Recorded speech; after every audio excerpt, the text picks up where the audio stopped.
I remember it was a full moon night, and the pale light bathed the lonely highway as I set out on a solitary drive.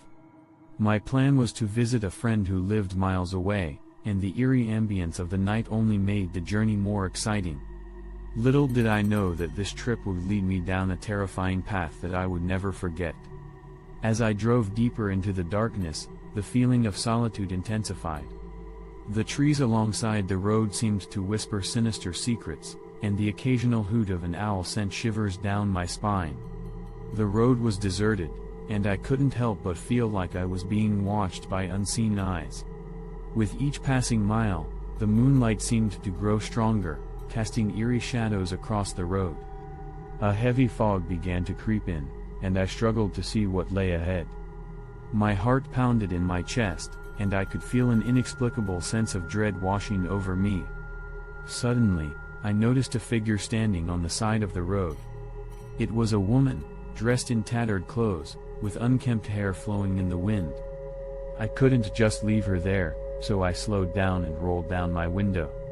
"Are you all right?" I called out hesitantly. She turned to face me, her eyes hollow and lifeless. "Help me," she whispered in a haunting voice. My instincts told me to drive away, but something compelled me to help her. I unlocked the passenger door, and she climbed in, leaving a trail of cold air in her wake. Her presence sent a chill down my spine, and I could barely muster the courage to speak. "Where do you need to go?" I finally managed to ask. "Take me home," she replied, pointing to an old, decrepit house looming in the distance. Against my better judgment, I followed her instructions. The atmosphere around us grew even more oppressive, and a sense of dread filled the air.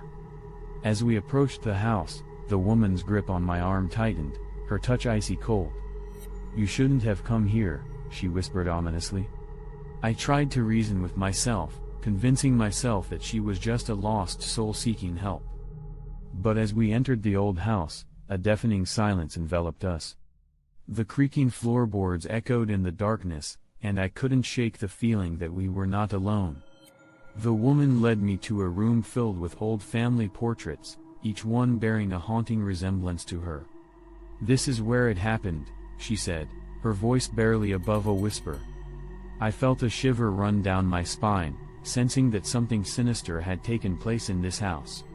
I tried to leave, but the doors and windows were inexplicably sealed shut, trapping me inside.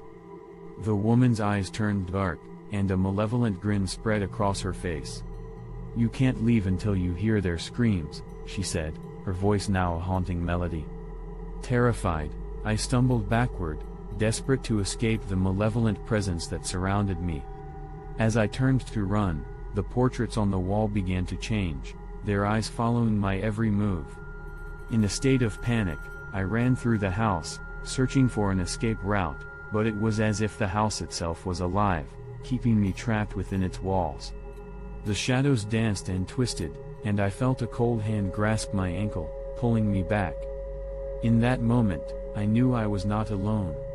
The spirits of those who had suffered in this house were now reaching out to claim my soul. I could hear their anguished cries echoing through the halls. Frantically, I recited a prayer, hoping it would shield me from the malevolence that surrounded me. Miraculously, the spirits seemed to recoil, allowing me a momentary respite. With the strength of desperation, I broke through a boarded-up window and crawled out, gasping for breath. The moon hung high in the sky, its light now less serene and more sinister.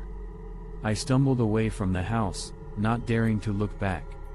My heart raced, and my mind struggled to comprehend the horrors I had witnessed. I got back into my car and sped away, not stopping until I reached the nearest town. Since that fateful night, I avoid driving alone on full moon nights, haunted by the chilling memories of that supernatural encounter.